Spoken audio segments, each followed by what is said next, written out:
Alors ce dimanche, nous voulons faire un pas de plus dans la dynamique que nous avons entamée par la grâce de Dieu depuis un certain temps, qui consiste à réveiller ce qu'on appelle le premier amour. On a vu l'église d'Éphèse, dans Apocalypse chapitre 2. Jésus parlait à l'église d'Éphèse et il a fait une remarque à l'église d'Éphèse. Il a fait un reproche à l'église d'Éphèse en disant à l'église que, en fait, tu fais beaucoup d'œuvres. Tu fais beaucoup de bonnes choses, Éphèse, mais tu as perdu ton premier amour. Il dit, ce que j'ai contre toi, c'est que tu as abandonné ton premier amour. On peut faire les œuvres sans avoir le premier amour. On peut faire les œuvres sans avoir le premier amour. On peut courir à gauche, à droite sans avoir le premier amour. On peut, les œuvres que Éphèse faisait, ce n'était pas des choses mauvaises. Ce n'est pas des choses mauvaises. Puisque Jésus lui-même dit qu'Éphèse avait de la persévérance. Éphèse avait un discernement. Éphèse savait endurer pour le Seigneur. Éphèse avait travaillé pour le Seigneur. Éphèse a même éprouvé des faux prophètes. Éphèse faisait de bonnes choses, bien aimés, mais Éphèse n'avait pas le premier amour. Et on a défini la semaine passée, on a donné deux caractéristiques importantes du premier amour. On a dit que le premier amour est tout amour qui vient en premier. Est-ce qu'il doit venir avant toute chose?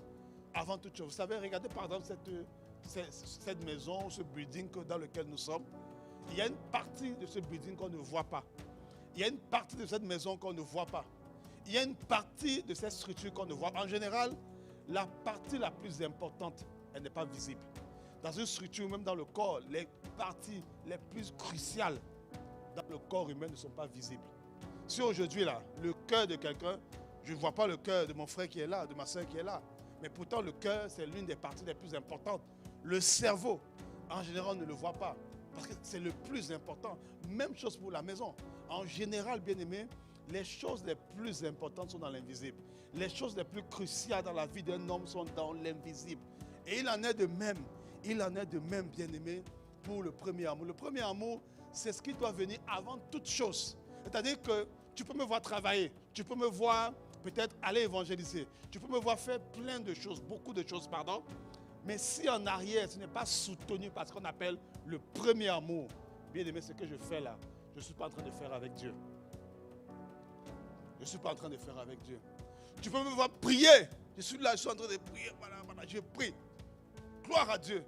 Mais si en dessous, ce qui soutient ma prière n'est pas le premier amour, ma prière n'a pas d'efficacité. Parce qu'elle n'est pas connectée à Dieu. Elle n'est pas connectée à Dieu. Le premier amour, c'est ce qui vient avant toute chose. Le jour où quelqu'un a pensé à construire cette maison, à construire ce building, il a d'abord mis des fondations. Quand il commençait à construire, il a mis des fondations. On ne voit pas les fondations. Le premier amour, c'est la fondation de toute chose. C'est la fondation de toute chose, bien aimé. C'est ce qu'on a dit la dernière fois. On a dit que tu peux avoir une relation avec quelqu'un. Tu peux avoir une relation, tu peux cheminer avec quelqu'un, pardon. Mais si votre cheminement n'est pas bâti sur le premier amour, en fait, votre cheminement est léger. Tu peux avoir même ton couple, une vie de couple, mais si ton couple n'est pas bâti sur le premier amour, sur agapé, c'est léger. Tu peux prier pour une promesse.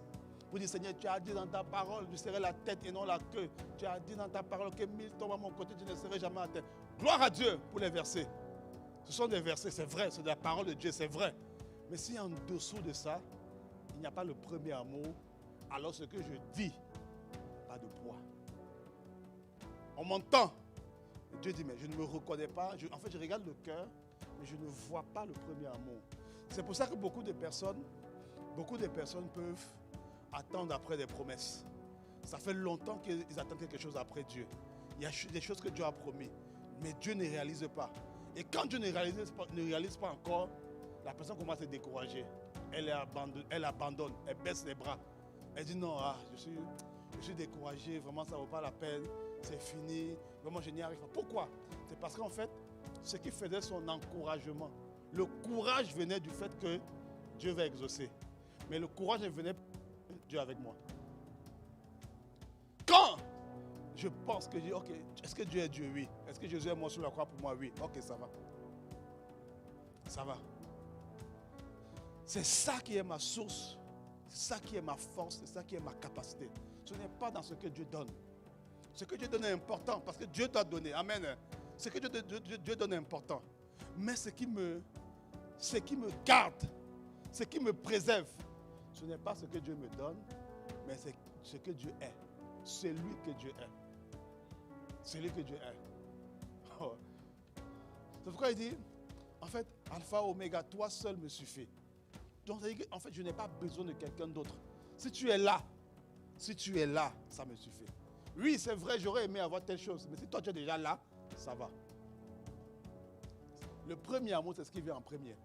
Avant l'amour pour tes enfants, avant l'amour pour tes parents, avant l'amour, avant n'importe quel type d'amour, l'amour pour ton travail, ce ne sont pas des mauvais amours. L'amour pour ton travail, l'amour même pour les frères et les sœurs, avant tout ça, l'amour pour Dieu. C'est l'amour pour Dieu. Parce que, en fait, si tu as l'amour pour Dieu et que les autres disparaissent, parce que les autres sont temporaires. Les autres sont temporaires. Tu peux ne pas avoir d'enfant, tu peux ne pas avoir de mari, tu peux ne pas avoir, je ne sais pas, de bien, tu peux ne pas avoir de travail. Tu vois? Mais tant que tu as l'amour pour Dieu et que cela tu arrives à te suffire de ça, à te satisfaire de ça, alors tu as le premier amour.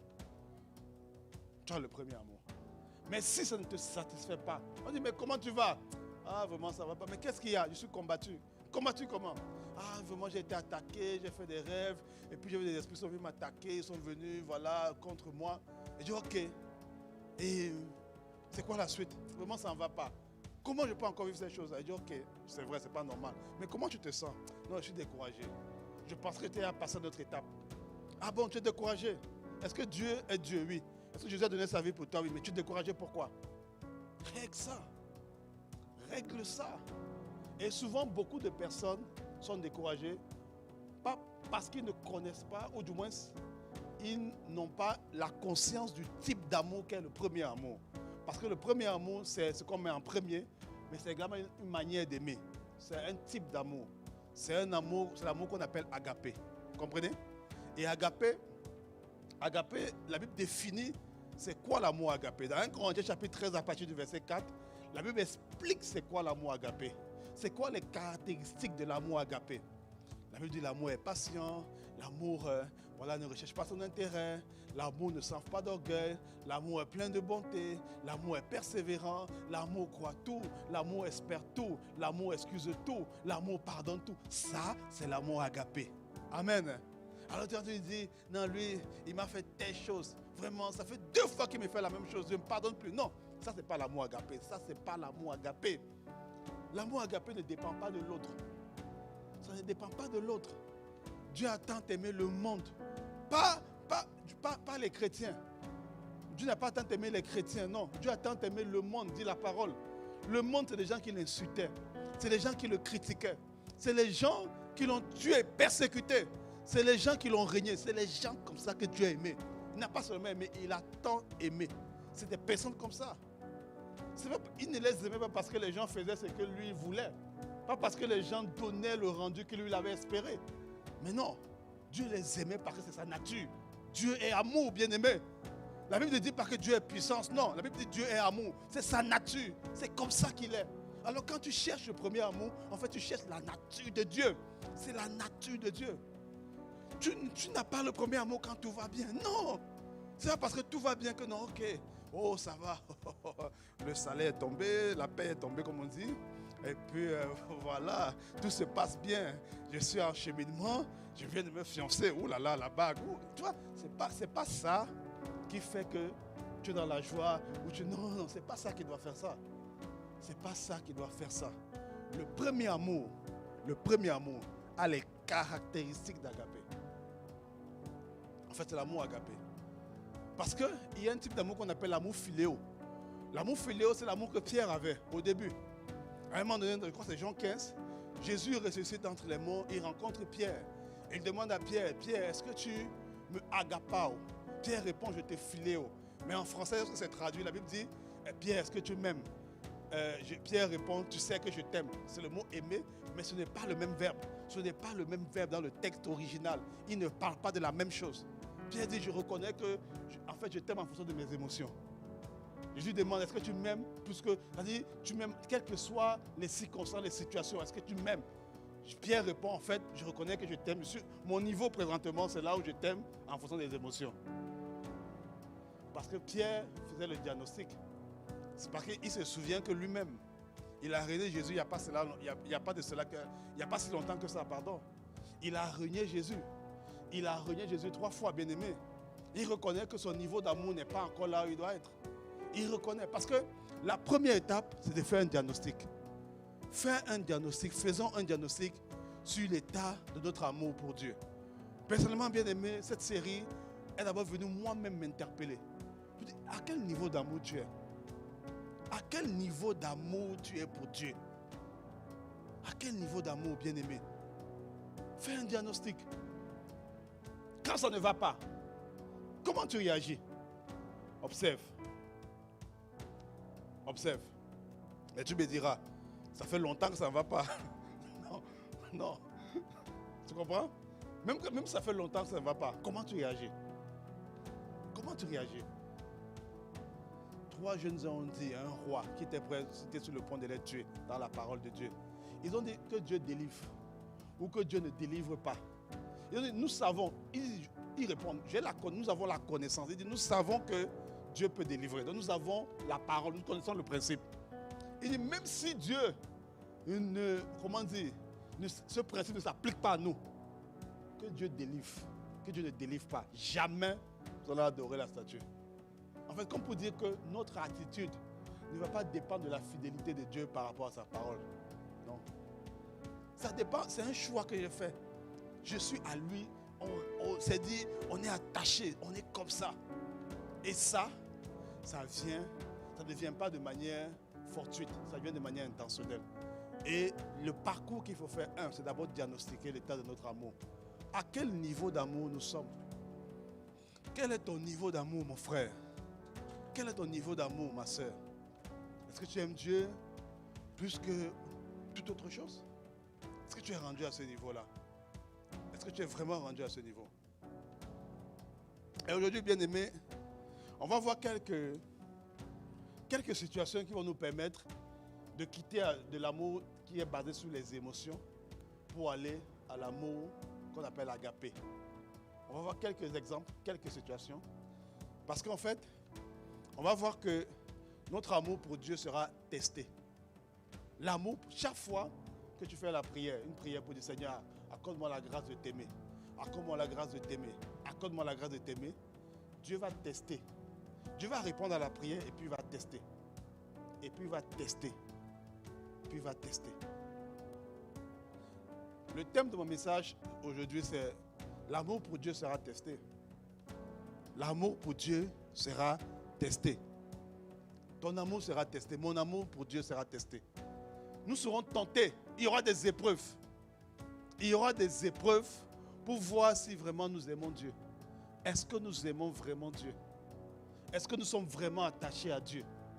Il y aura des épreuves. Et l'épreuve, bien aimé, on va voir que c'est la meilleure des choses. L'une des meilleures des choses qui peut arriver à un chrétien, c'est d'être dans l'épreuve. L'une des meilleures des choses. On va le voir. On va le voir. On va le voir. Pourquoi? Parce que l'épreuve, on va prendre l'exemple d'un étudiant. Parce que le cas des étudiants est très emblématique, du moins représentatif d'une situation d'épreuve dans la vie de tous les jours. Dans la vie de tous les jours. En général, avant l'épreuve, qu'est-ce qui se passe? Il y a la préparation. Vous voyez là, par exemple, ceux qui sont à l'université sont en train de préparer les examens finaux. Donc, ton voisin, ta voisine prend souvent ça comme prétexte pour dire, bon, écoute, là, j'ai un examen lundi. Laissez-moi. Je ne suis pas disponible, ne m'appelez pas. Pourtant, elle est sur Facebook. Elle est sur Instagram. Elle est sur les réseaux. Elle dit, non, je suis enfermé, j'étudie. Je suis en stage. Il y a un gars qui disait à mon époque, nous sommes en stage. Il dit, ils vont en stage bloqué, ils s'enferment. Avec l'eau glacée, ils mettent les pieds dedans. Pour ne pas dormir. Et puis, tu vois? En fait, l'épreuve, en fait, il y a une étape où la personne se prépare. Tu sais qu'une épreuve arrive. Tu sais que tu seras tenté. Prépare-toi. Prépare-toi, mon frère, ma soeur. Tu sais que ton amour sera tenté. Tu sais qu'il y a des gens qui vont... Quand la Bible dit l'amour est passion, chaque qualificatif que vous voyez dans 1 Corinthiens 13:4 est le fruit d'une épreuve. Vous voyez? On va prendre encore l'exemple académique. Quand tu réussis une épreuve à l'université, dans une école en général, il y a toujours un grade. On dit soit tu as eu B, soit tu as eu C, soit tu as eu D, soit tu as eu A+, soit tu as eu... Bon, F, on ne veut pas. F, c'est l'échec. Tu vois, on ne veut pas ça. Tu comprends? Mais il y a toujours quelque chose qui qualifie ton attitude pendant une épreuve. Parce qu'on veut savoir, en fait. En fait, quand tu commences à être un professionnel, tu dis, bon, moi, je suis diplômé de telle chose, j'ai tel diplôme, j'ai tel ci, j'ai tel ça. En fait, tu es en train de dire aux gens, on m'a soumis à beaucoup d'épreuves et j'ai pu passer ces épreuves-là. C'est ça que tu es en train de dire littéralement. Et c'est pour ça qu'on te fait confiance. Personne ici ne va faire confiance à quelqu'un qui n'a pas été éprouvé. Personne. Personne ne fera confiance à quelqu'un qui n'a pas passé des épreuves ici. Si vous montez dans l'avion ou montez dans le bus, le gars vous dit, je n'ai pas de permis, vous allez sortir tout de suite. Vous partez voir un médecin, il tâtonne. Il dit, ah mais je ne suis pas sûr. Ou il n'a pas son permis, vous allez descendre tout de suite. Pourquoi? Parce que le gars n'a pas été éprouvé.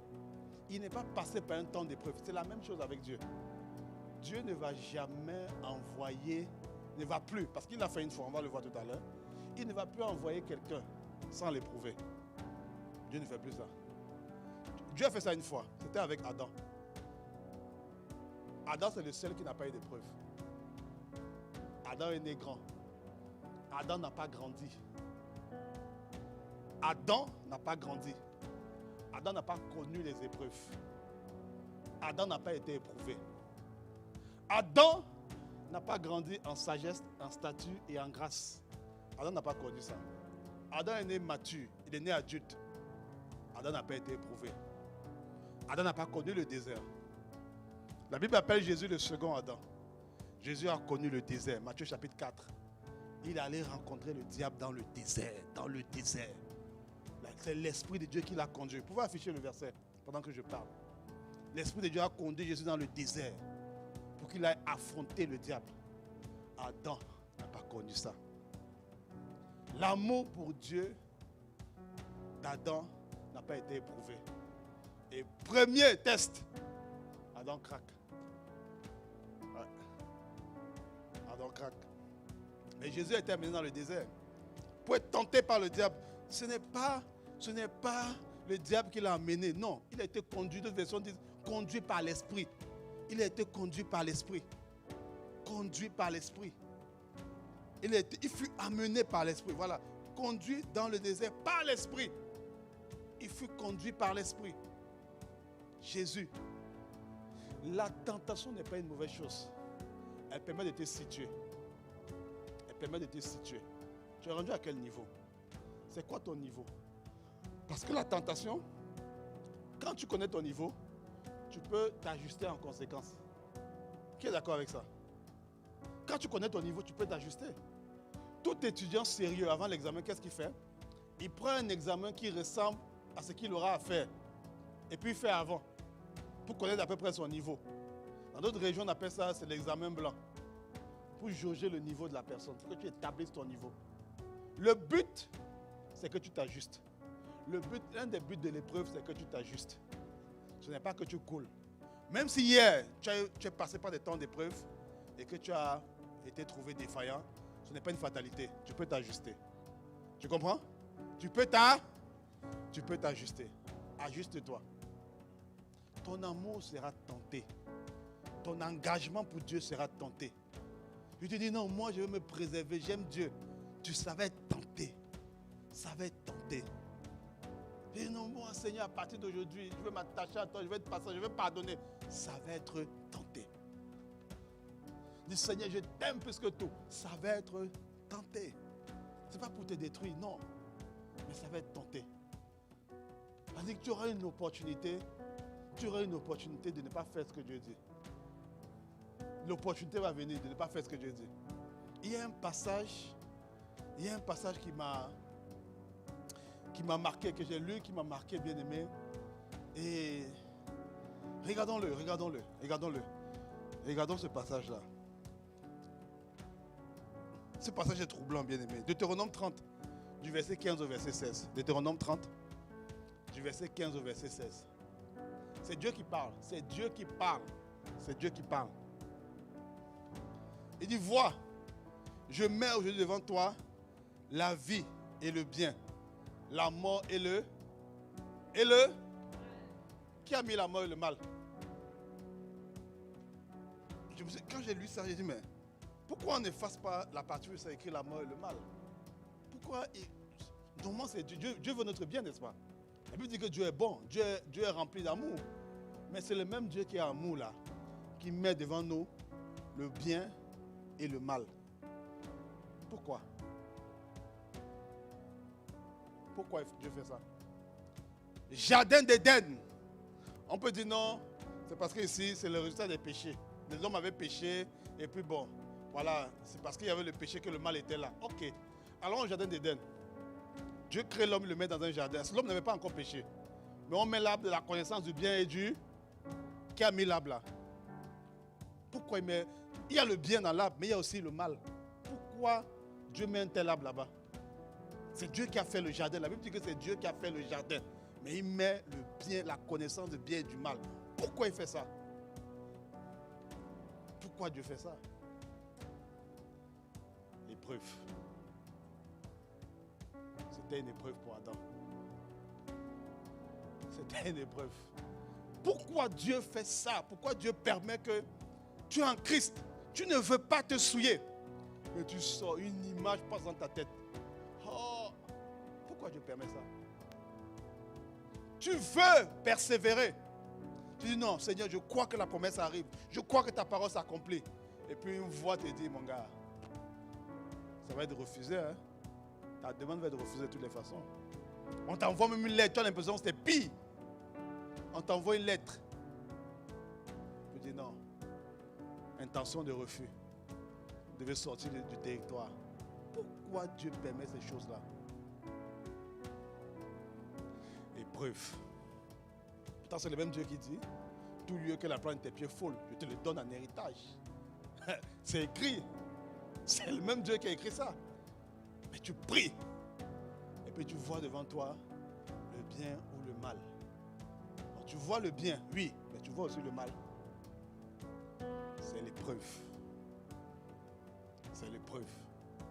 L'épreuve, bien-aimé, permet de jauger ton niveau, d'établir ton niveau.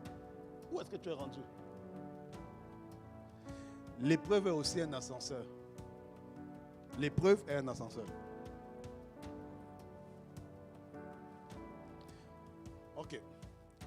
Vous savez, Jésus a opéré sur la terre comme fils de Dieu. Vous savez ça, non? Il a opéré comme fils de Dieu. Il est né, tout le monde connaît l'histoire.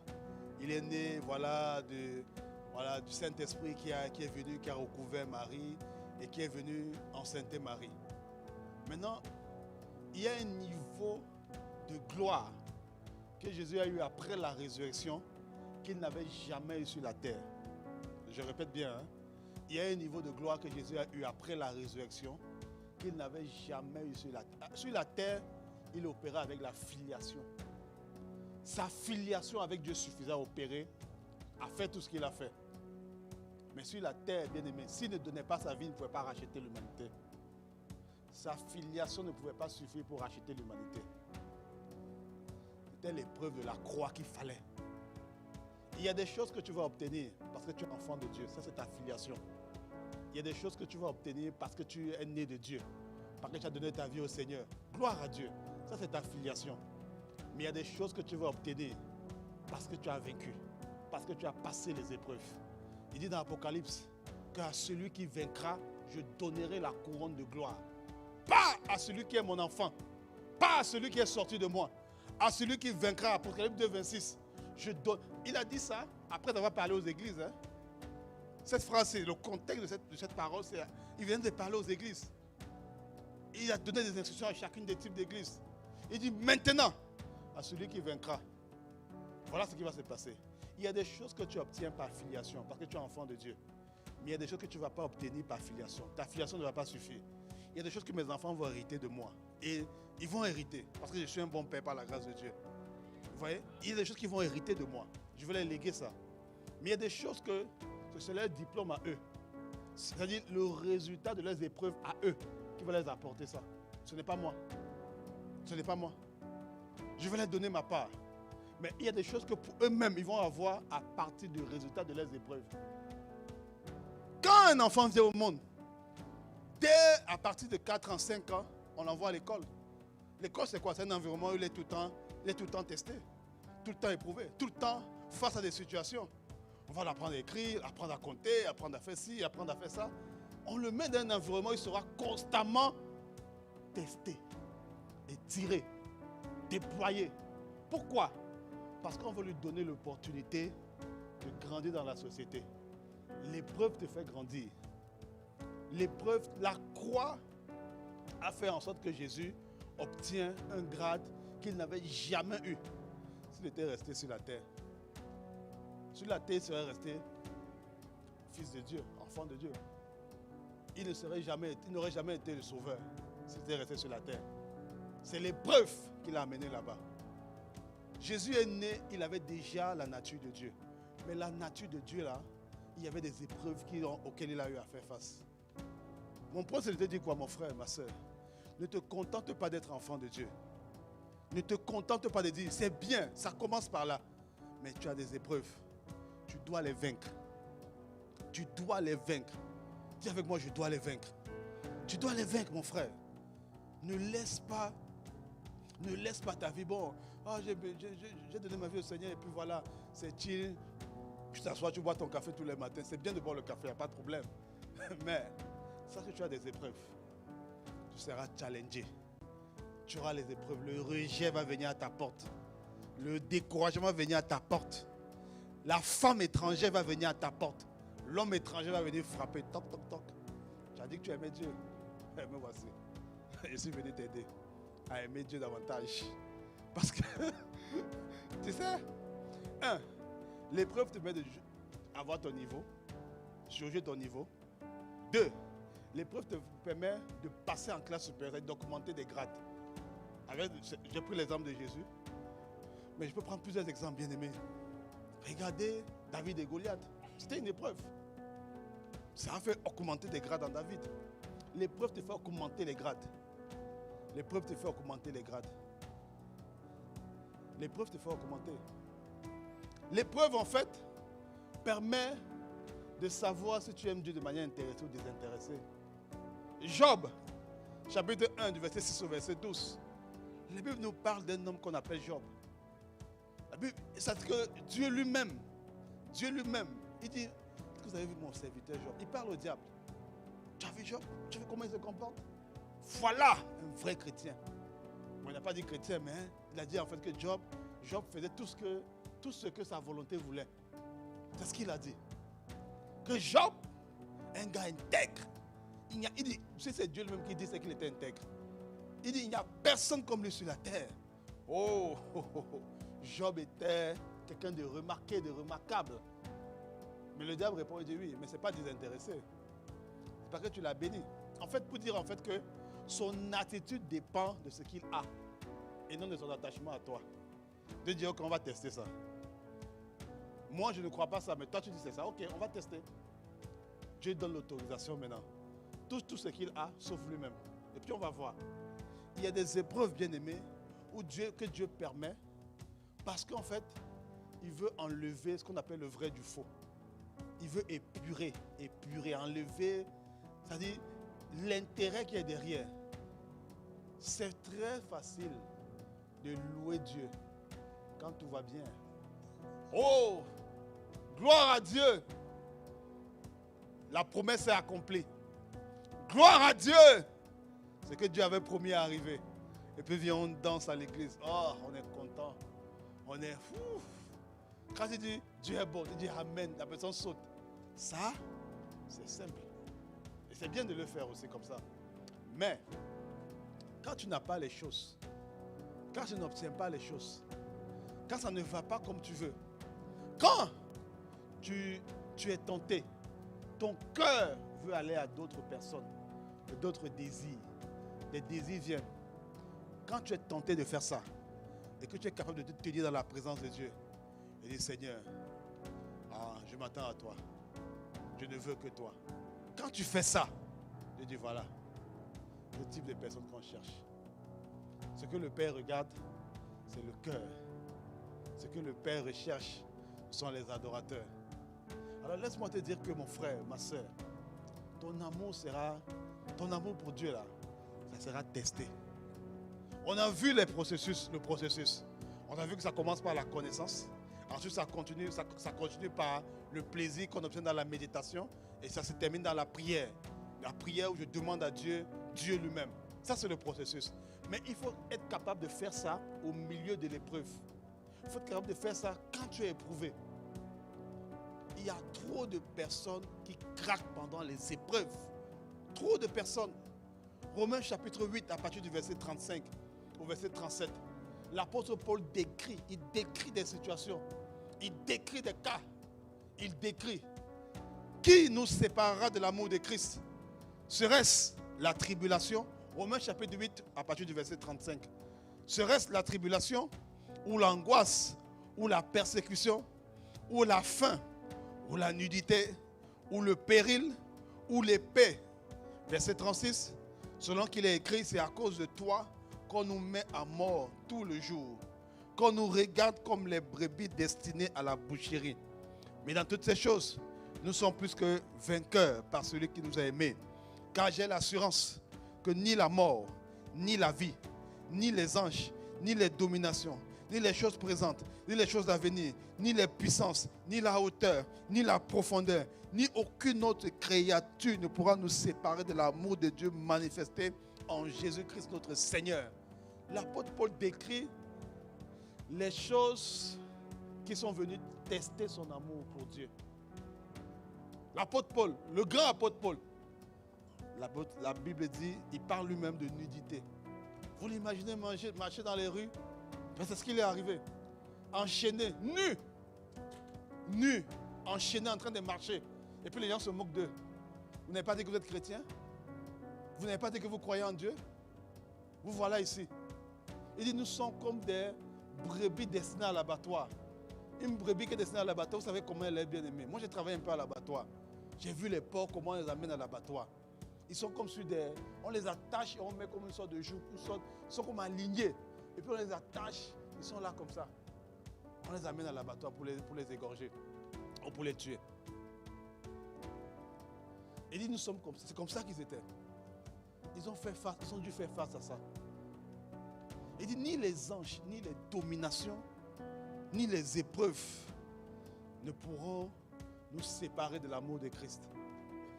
Qu'est-ce qui toi peut te séparer? Comment j'ai lu ça? Mais qu'est-ce qui moi peut me séparer? Je n'ai pas vécu ce que ces gars-là ont vécu. Je n'ai pas vécu ce qu'eux ils ont vécu. Qu'est-ce qui peut faire en sorte que, à un moment donné, je lâche la main du Seigneur?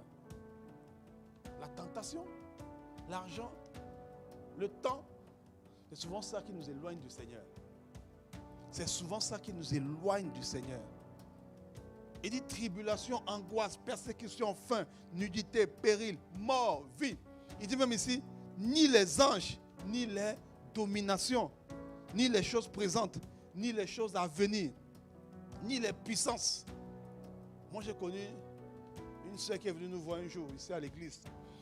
Tellement chercher la délivrance. Tellement, son cas de délivrance était vraiment compliqué.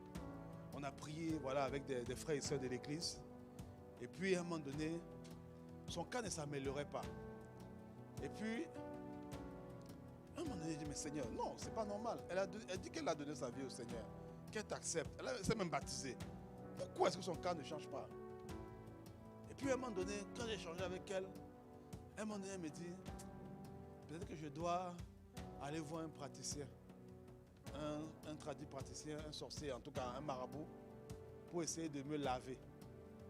Quand elle a dit ça, Dieu m'a dit, voilà pourquoi ça ne change pas. Voilà le nœud du problème.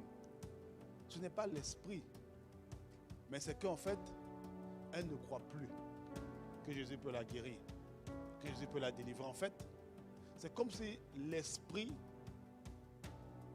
en fait, qui est en elle, l'a convaincu, l'a séduit qu'en fait, un tradit praticien peut t'aider. Là où Jésus ne peut pas là. Un tradit praticien peut faire ça. Et ça, c'est pas normal. L'apôtre Paul dit ici, ni les anges, ni les hauteurs, ni les puissances, tout ça, ce sont des esprits. C'est pourquoi il finit en disant, ni aucune autre créature. Il est en train de parler de créature. Il dit, aucune autre créature ne me séparera de l'amour de Christ. Ne me séparera de l'amour de Dieu manifestant en Jésus-Christ notre Seigneur. Mon point, c'est de dire quoi, mon frère? Les épreuves ne viennent pas pour te détruire. Les épreuves viennent pour, on a vu tantôt que les épreuves viennent te faire tout augmenter en grade. Augmenter en grade. Quand tu passes les épreuves, tu passes en classe supérieure. Et à un moment donné, à force de passer, de augmenter, on peut te faire confiance. Aucun d'entre nous ne fait confiance à quelqu'un qui n'a pas été testé. Ce n'est pas possible. Tous ceux qui ont travaillé un peu dans les processus de conception d'outils, il y a toujours une phase qu'on appelle les tests. Aucun véhicule avec lequel on circule là ne peut être mis en circulation s'il n'a pas passé ce qu'on appelle le crash test. Le crash test, c'est quoi? C'est qu'on prend la voiture, on fonce sur le mur à une vitesse très élevée. On fonce sur un mur, on va sur le mur à une vitesse très élevée. Pourquoi? Parce qu'on veut voir les limites de la voiture. On veut voir ses limites. On veut voir si la voiture va résister. Comment elle va résister? Ou si elle ne résiste pas, comment est-ce qu'elle va se dégrader? Dieu ne fonctionne plus en envoyant des personnes sans les tester. L'amour pour Dieu sera testé. Quand tu vas prendre le temps de prier pour dire, Seigneur, accorde-moi la grâce de te désirer. Accorde-moi la grâce de t'aimer. Il y a un test qui va venir après. Je ne te dis pas ça pour te faire peur. Non, tu ne pourras pas te dire non. Non, mais moi, pour éviter les tests, je ne vais pas faire ce genre de prière. Non, il faut faire ça. Parce que les tests viennent pour te faire augmenter, pour te faire passer un autre statut. On se comprend? Amen. Osée chapitre 2, du verset 9 au verset 16. Ce passage nous parle ici de ce que Dieu va faire pour restaurer la vie d'Israël. Israël s'était détourné. Israël était parti avec d'autres dieux, avec des faux dieux. Israël avait d'autres, Dieu appelle ici des amants. Israël avait des amants, des choses qu'Israël aimait plus que Dieu. Et puis il y avait des conséquences rattachées à ça. Maintenant au verset 14, Dieu commence à expliquer ce qu'il va faire. Il commence à expliquer ce qu'il va faire pour pouvoir restaurer la vie d'Israël. Et Dieu au verset 14 dit, voici, je vais faire cette chose. Voici ce que je vais faire. Il dit, c'est pourquoi voici, je vais la tirer et la conduire dans le désert où je parlerai à son cœur. Il dit ici, je vais la conduire dans le désert et je parlerai à son cœur. Il y a des épreuves qui vont nécessiter que tu passes par un désert. Le désert, c'est un endroit où tu es seul. Le désert, en général, c'est un endroit où tu te sens seul. Tu te sens abandonné. Tu peux être à l'église, mais tu passes par un désert. Dans le sens que même, tu viens à l'église, on prie pour toi. On prie pour toi. Vous savez, ça m'est déjà arrivé. Je vous donne un témoignage. Ça m'est déjà arrivé de rencontrer une personne et de savoir qu'elle m'expliquait une situation, il m'expliquait une situation. Et j'ai compris que la personne est dans un désert. En fait, c'est Dieu qui l'a conduit là-bas. Mais souvent, c'est délicat d'expliquer ça à la personne. Parce que la personne n'est pas prête à entendre ça. Elle veut sortir vite du désert. Mais non. En fait, Dieu dit ici, je vais la conduire au désert pour parler à son cœur. En fait, il y a des moments où Dieu va vouloir parler à notre cœur. Seul à seul. Seul à seul. Je me souviens de ce moment en 2011, bien-aimé. À un moment donné, je n'avais plus de ressources financières. Et puis il dit, mais Seigneur, pourquoi tu permets ça? C'est que... Non, en fait, c'est comme si, même au niveau de tes parents, Dieu bloque les sources. Tu as l'impression que c'est surnaturel. Normalement, les parents qui ont toujours pourvu. Moi, j'étais arrivé depuis 3 ans avant. Les parents pourvoyaient toujours. Puis du jour au lendemain, je dis, mais qu'est-ce que c'est pas? Non, c'est difficile. Je dis, mais qu'est-ce que c'est difficile? Non, je ne comprends pas. Donc, c'est comme si c'est surnaturel, ça bloque. Et puis tu appelles, tu dis, mais il n'y a rien. Il n'y a rien, mon gars. On dit, il n'y a rien, pas toi. Dieu permet ça pour qu'à un moment donné, tu sois seul. Avec lui. Tu parles avec lui. Puis j'ai crié à Dieu le soir, je dis, mais c'est pas normal. Dieu me dit, non, tu dois être seul. Il faut que tu regardes à moi. Arrête ça. Commence à compter sur moi. Focalise-toi sur moi. Et ça, c'est une des meilleures choses qui me soit arrivées. Personnellement, c'est une des meilleures choses. Le désert n'est pas pour te détruire. Le désert n'est pas pour te détruire. Tu as besoin des déserts. Quand on donne sa vie au Seigneur, là, avant, on doit arriver à un niveau qu'on appelle Canaan. Canaan, c'est le niveau où tu expérimentes les choses que Dieu a prévues pour toi. Mais avant l'Égypte et Canaan, il y a un endroit qu'on appelle le désert. Tu dois passer par là. Ça te permet de connaître Dieu, intime avec lui. Tu dois passer par là. Le désert n'est pas une mauvaise chose. Au contraire. Au contraire. Au contraire. Et souvent dans le désert, tu peux te sentir seul. Si tu viens, les gars, on prie pour toi. Tu as l'impression que ça n'avance pas. Les autres témoignent, mais toi, tu ne témoignes pas. Pourtant, tu es fidèle, tu es sérieux. Mais c'est le désert. Tu dois passer par là. Ton amour est en train d'être éprouvé. Est-ce que tu vas rester attaché? Et souvent, la façon la plus rapide de passer le désert, c'est de développer son attachement à Dieu. Ce n'est pas toujours de venir, Seigneur, tu vois ma situation, tu vois ça, tu as vu ça, non? Tu as vu la chose là. Vraiment, il faut faire ça, pardon. Et puis, tu reviens encore, Seigneur, tu as vu ma situation, tu as vu ça. Non. Souvent, l'une des meilleures façons d'aller plus rapidement dans le désert, c'est ton attachement à Dieu. Ce qui fait que tu passes vite. Et ce qui fait que le désert n'est plus un désert pour toi. Ça devient un lieu de délice. Aujourd'hui, quand je pense à cette période, je dis, wow, vraiment, j'ai vu la main de Dieu. J'ai vu la main de Dieu. Le désert n'est plus pour toi un lieu de manque, un lieu de privation. Ça devient un lieu de rencontre. Le désert devient un lieu de rencontre. C'est pourquoi Dieu dit, je vais l'amener au désert et je vais parler à son cœur. Il y a des temps où Dieu va t'amener seul, il va parler à ton cœur. Parler à ton cœur. Il va permettre que les choses, tu as l'impression que rien ne va. Ou les choses s'écroulent autour de toi. Pourquoi? Dieu veut parler à ton cœur. Dieu veut te parler. Tu es dans une relation, tu dis, ah mais je ne comprends pas. Elle a mis fin à la relation. Vraiment, Seigneur, ça me fait mal. Je l'aime. Mais pourquoi il arrête? Pourquoi il arrête? Dieu veut que tu sois seul. Dieu te veut seul. Dieu te veut seul. Dieu veut te parler. Dieu veut te parler. Le désert n'est pas une mauvaise chose. Le désert, c'est un lieu d'épreuve. Et souvent, vous allez voir à l'université, quand il y a des épreuves qu'on fait à l'université, tu es seul. On dit que tu n'as pas le droit de communiquer avec ton voisin. Qui connaît ça? Quand on fait souvent les examens, on te dit, tu es seul, tu n'as pas, on dit communication interdite. Vous savez, souvent, ce que les gars font, on met une chaise là et puis on met ton voisin loin. Pour que même si tu veux regarder, tu regardes, tu ne vois rien. Parce qu'on te veut seul. On te veut seul, concentré. Ça, c'est le désert. Tu dois passer par là. Mais n'aie pas peur. La Bible dit que chaque fois que Dieu nous fait passer par une tentation, Dieu prépare le moyen de s'en sortir. Le problème, c'est que la plupart d'entre nous, on ignore le moyen. On ignore le moyen. La plupart d'entre nous, souvent bien aimés, on ignore le moyen. Il y a un moyen que Dieu a mis en place, voilà, bien aimé, pour nous permettre de nous en sortir. Il y a un moyen.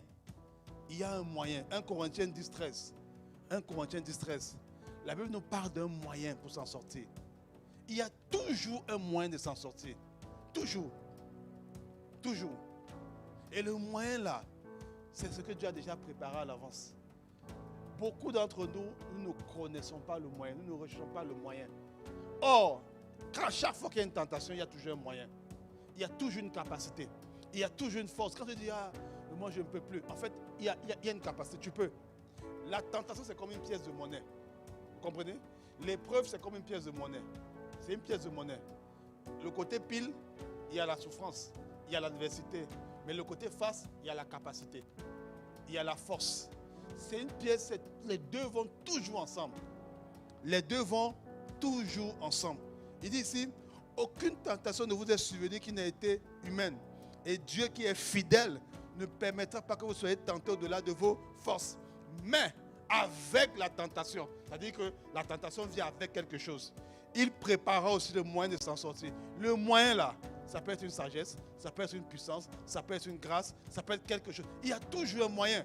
La tentation vient toujours avec un moyen. La tentation vient toujours avec un moyen. L'épreuve vient toujours avec une capacité de s'en sortir. Il y a toujours un moyen. Il y a un moyen. Il faut le chercher. Comment tu le cherches? Quand tu restes, tu demeures dans la présence de Dieu. Et puis, dans l'épreuve, dans l'épreuve, je précise dans l'épreuve. C'est-à-dire que tu sens le désir de la colère qui monte. Quand tu vas dans la présence, Seigneur, accorde-moi la grâce de désirer. Quand tu fais ça, tu es en train de te connecter avec le moyen. Tu connectes avec le moyen. Tu connectes avec le moyen. Tu es tenté souvent de maudire, de parler mal à quelqu'un. De dire, ah, tu m'as fait mal. Vraiment, tu es tenté de dire des phrases comme ça. Tu vas dans la présence. Tu mets une mélodie. Tu mets une mélodie. Et puis tu commences, Seigneur, je te rends grâce. Ce que tu as mis agapé en moi. Tu as dit que l'amour de Dieu est répandu dans nos cœurs par le Saint-Esprit. Je te rends grâce, Seigneur. Merci de ce que cette personne qui m'a mal parlé, oh, ne sait pas ce qu'elle faisait. Je la vois parler bien. Je la vois parler avec douceur. Je la vois bien se comporter. Tu commences à dire ça dans la prière. Tu connectes avec le moyen. Quand tu es fatigué, tu dis, ça fait longtemps que j'attends. Tu dis, ah, Seigneur, je te rends grâce de ce que, Seigneur, tu m'as donné la capacité de tenir ferme. Je te rends grâce que tu rends grâce par rapport, même si tu as la pensée, la chose en tête, rends grâce pour ça. Ne demande pas la chose, mais rends grâce pour la chose. Fais comme si tu l'as reçu. Comporte-toi comme si c'était déjà là. Rends grâce pour ça. Quand tu fais ça, tu es en train de connecter avec le moyen. Toute tentation vient. En fait, le moyen là, c'est ça qui va faire que ton amour grandisse. Ton désir pour Dieu grandisse.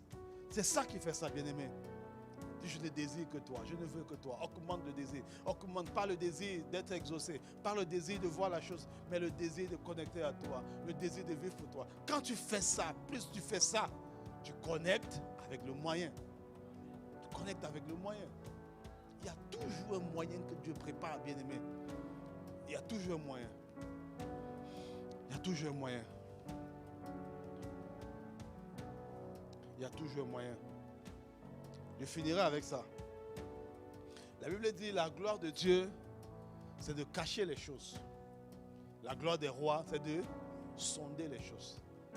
La Bible ne dit pas que la gloire des rois, c'est de posséder les choses. Tu comprends, bien aimé? La gloire des rois, ce n'est pas de posséder les choses. La gloire des rois ne se trouve pas dans la possession. Ça se trouve dans le sondage. Dans le sondage des choses. Ce qui révèle ta gloire, ce n'est pas l'obtention. Parce que le sondage est le processus par lequel tu obtiens. On se comprend? Quand je sonde les choses, je finis par obtenir les choses. Mais ta gloire n'est pas dans ce que tu obtiens. Ta gloire est dans le processus par lequel tu obtiens les choses. Le processus est important.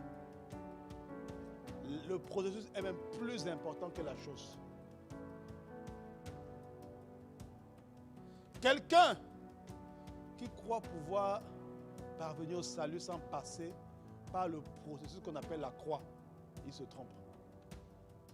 On ne peut pas parvenir au salut sans passer par le processus de la croix. Ça n'existe pas. Le processus est important. C'est là-bas que ta gloire se trouve. Ta gloire se trouve dans le process, dans le processus. Parce que dans le processus, tu changes, tu deviens quelqu'un d'autre. La montagne n'a pas changé, mais toi tu as changé. La montagne n'a pas changé. Dieu va susciter les épreuves, pas pour que tu changes les épreuves, non, mais pour que les épreuves te changent toi.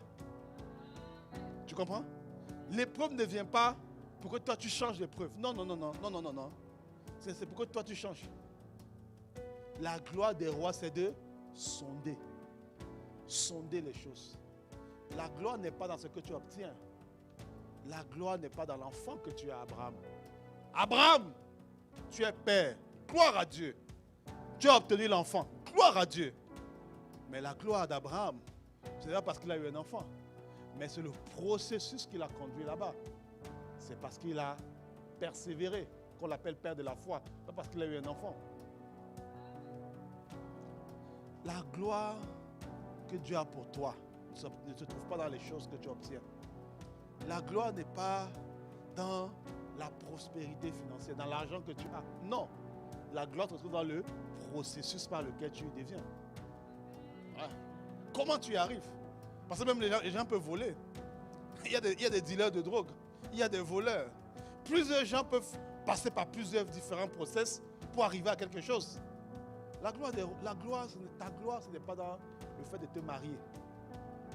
Donc, souvent, quand je m'en vais dans les mariages, il n'y a pas de problème. J'aime bien. Bon, j'aime bien. En tout cas, ça ne me déplaît pas, on va dire ça comme ça. Mais ce qui m'intéresse, c'est le processus en arrière. Tout le monde se marie. Tout le monde se marie. Tout le monde se marie, bien-aimé. La gloire, ce n'est pas dans l'obtention d'un travail.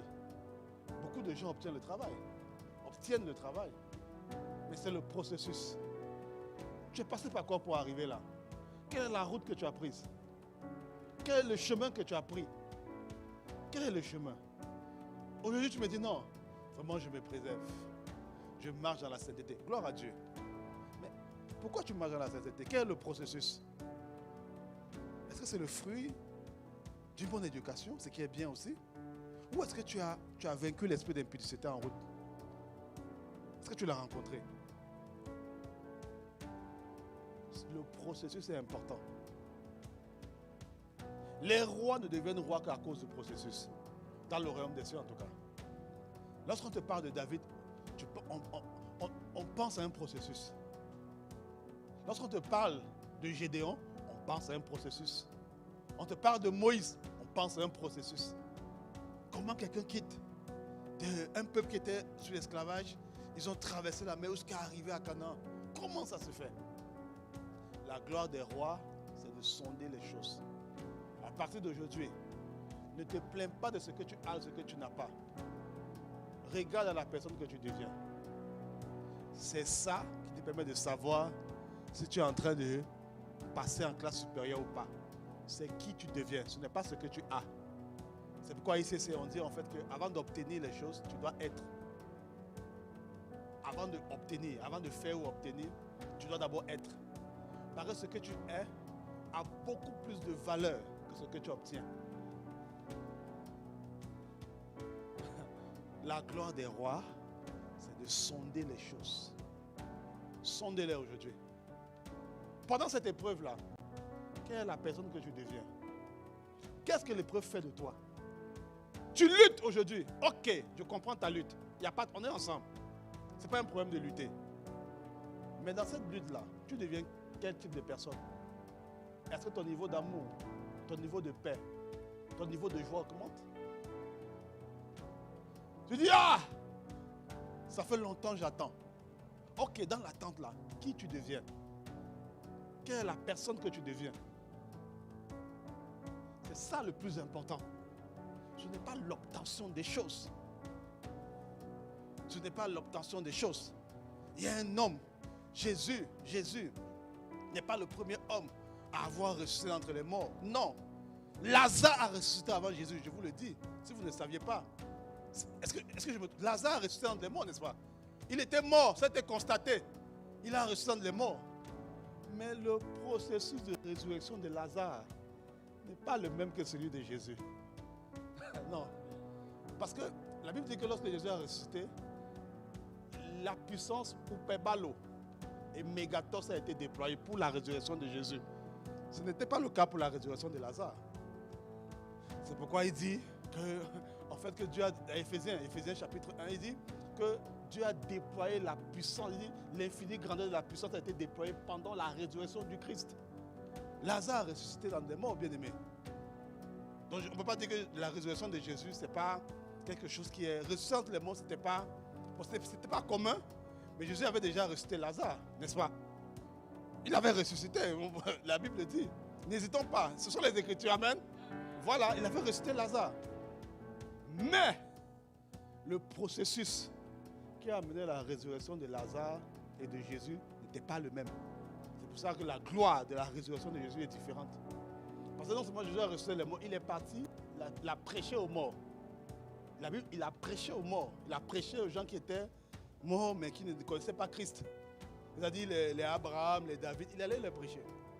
il est allé les prendre dans le séjour des morts, il est monté avec eux.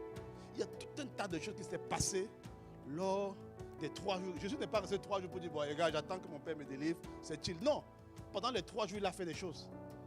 Il a fait des choses. Il n'est pas resté juste comme ça, il est ressuscité, mais il a sauvé l'humanité en même temps. Le processus est important. Le processus est important. Celui que tu deviens, celle que tu deviens important. Ne cours pas vite pour dire, ah, enfin Dieu a pourvu. C'est l'homme de ma vie. Non, ne cours pas. Quel est le processus? Regarde le processus. Regarde. Regarde le type d'homme. Est-ce qu'il craint Dieu? Est-ce qu'il est sérieux avec Dieu? Tu dis non, c'est pas grave, ça va venir, ça va venir. Non, non. Le plus important, ce n'est pas d'obtenir. Change ton désir. Enlève ton désir sur l'obtention des choses. Focus-le maintenant sur la personne que tu deviens. Quelle est la personne que tu deviens? Quelle est la personne que tu deviens? Ton amour sera testé. Ton amour sera éprouvé. Ton amour sera éprouvé. Mais je prie mon frère, ma soeur, que tu deviennes la personne que Dieu veut que tu sois. Ton amour sera éprouvé. Si je veux servir Dieu, oh ok, gloire à Dieu, wow, c'est bien ça. J'ai la capacité de Dieu, je veux parler pour Dieu. Gloire à Dieu, magnifique. Mais pourquoi? On va éprouver ça. Tu auras la frustration. Tu seras challengé. Tu seras même ignoré. Tu seras méprisé. Mais pourquoi? Pas parce qu'on ne va pas le faire exprès. Attention, on n'est pas des tensionnaires. Tu comprends? Qui dit, oh, c'est pas moi, c'est pas moi. Ce n'est pas moi. La vie va te tester. La vie va te tester. C'est ce que ça veut dire. La vie va te tester. Tu comprends? Même dans ton travail, on va te tester. Tu seras testé. Tu vas faire un travail, un collègue va vouloir s'approprier les mérites. Comment tu vas réagir? Et non, c'est moi qui ai fait. Non. Ce que tu deviens est beaucoup plus important que ce que tu fais. Ce que tu as. Donc en fait, quand on va toujours admirer quelqu'un qui devient plutôt que quelqu'un qui a obtenu les choses. On va toujours plus admirer quelqu'un comme ça. On va toujours plus admirer. C'est pourquoi je vais vous expliquer quelque chose. C'est l'une des raisons pour lesquelles les gens n'aiment pas beaucoup adopter les enfants. Ou adopter, ou même quand ils adoptent à l'enfance. Pourquoi ils font ça? C'est rare. La plupart, quand je regarde les statistiques d'adoption, les gens adoptent rarement les gars qui ont 15 ans. On préfère l'adopter quand la petite. Si on doit adopter, peut-être quand il est encore bébé, même souvent. Pourquoi? Parce qu'on veut investir dans le processus pour qu'il devienne une personne demain. C'est ça qu'on veut. Et même souvent, il y a des gens qui disent non, moi je veux mon propre enfant. Ok, mais c'est un enfant aussi. Voilà, attention, nous sommes les fils d'adoption. Hein, c'est comme ça que la Bible nous appelle. L'adoption n'est pas une mauvaise chose, ce n'est pas une malédiction. C'est une parenthèse, mais bon. Pourquoi les gens aiment souvent adopter? Qu'ils adoptent, c'est les bébés. Ou même, souvent ils veulent leur propre enfant. Oui, pourquoi? Parce que l'enfant va sortir, ils vont voir l'enfant. Il y a un processus qu'ils veulent faire avec l'enfant. Si c'était juste l'enfant, obtenir un enfant qui demain voilà, va être ton enfant, à 18 ans, 17 ans et demi, tu adoptes la personne et puis la personne vient à la maison. Mais ce que tu ne sais pas qui est cette personne-là. C'est un enfant, mais tu ne sais pas qui elle est. Tu n'es pas certain que ce qu'elle est devenue correspond aux valeurs que toi tu voulais communiquer. Tu n'es pas certain de ça. Tu n'es pas certain de ça. Ce que tu deviens est plus important que ce que tu obtiens. Retiens ça, mon frère. Ton amour sera testé, pas pour te détruire, mais pour faire de toi une meilleure personne. Une meilleure personne. Jésus a rencontré le diable dans le désert. Au début, il n'a pas dit, oh, c'est le diable, sors, arrête de moi, Satan. Non. Non. Le diable parle. Il répond. Le diable parle. Il répond. Il parle. Il répond. Dès qu'il finit, il le chasse. Et puis il sort de là. On dit maintenant Jésus est revêtu. On dit non, il est différent. On était certain qu'il va y arriver. On est certain qu'il va y arriver. Pourquoi? Parce qu'Adam n'a pas eu à faire ça. Ce que tu deviens est important, bien-aimé. On va se tenir debout, on va prier. Ton amour sera éprouvé, mon frère. Oh, chaque fois que tu vas dire, Seigneur, accorde-moi la grâce de te désirer. Accorde-moi la grâce de t'aimer. Quand tu vas dire ça, bien-aimé, ne t'inquiète pas si tu vois les épreuves. Je ne suis pas un prophète de malheur, non. Je ne suis pas un prophète de malheur, loin de là. Mais je suis là pour te préparer. Je suis là, bien-aimé, pour te préparer ce matin. Il y a une version de toi qui doit être vue, qui doit être connue, qui doit être véritablement palpable. Avant la fin de cette année, il y a une autre version de toi qui doit sortir. Mais je suis là pour te préparer à cette version. Nous sommes en une excellente période, la période des examens finaux à l'université en général. C'est également une période d'examen pour chacun d'entre nous, bien-aimés. Notre amour sera testé. Notre amour sera éprouvé. Élevons la voix, Seigneur, et prions le Seigneur. Demandons au Seigneur qu'il nous accorde la grâce de connecter au moyen. Il a dit, il prépare le moyen. À chaque fois que nous sommes tentés, la tentation vient avec toujours deux choses. Il y a la tentation, oui, mais il y a le moyen derrière. Il y a le moyen. Il faut juste flipper la pièce, changer de face pour voir le moyen. Accorde-nous la grâce, Seigneur, d'avoir les yeux fixés sur le moyen, la capacité. Accorde-nous la grâce d'avoir les yeux fixés sur la capacité. Accorde-nous la grâce d'avoir les yeux fixés sur la capacité.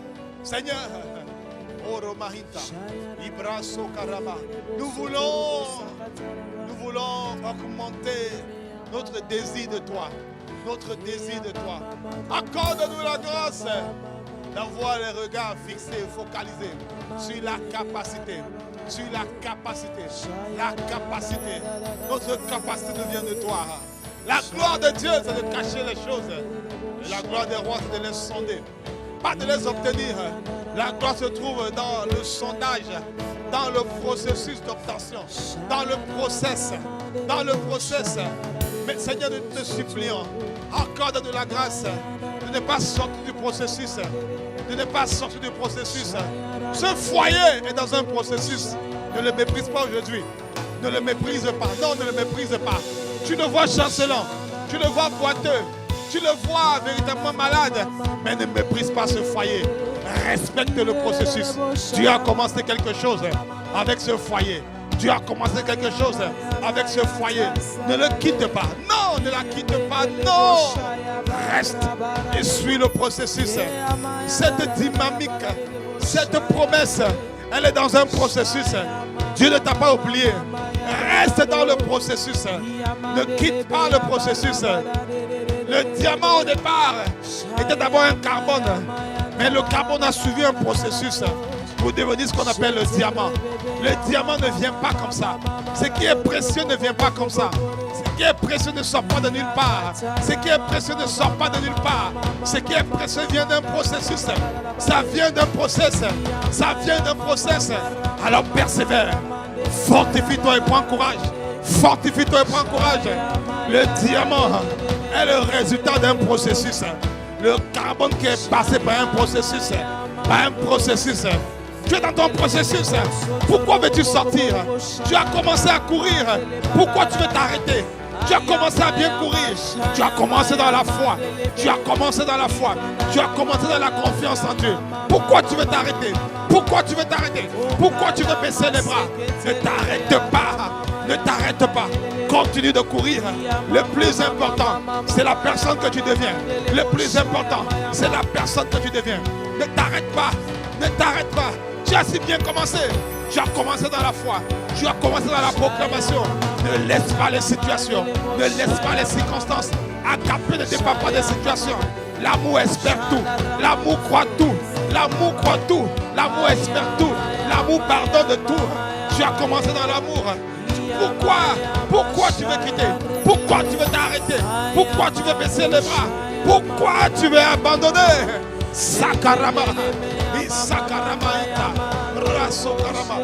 Pourquoi tu veux baisser les bras? Non! Sikarama Ota, Ikarama Ota Karama, Isakarama, Isokarama.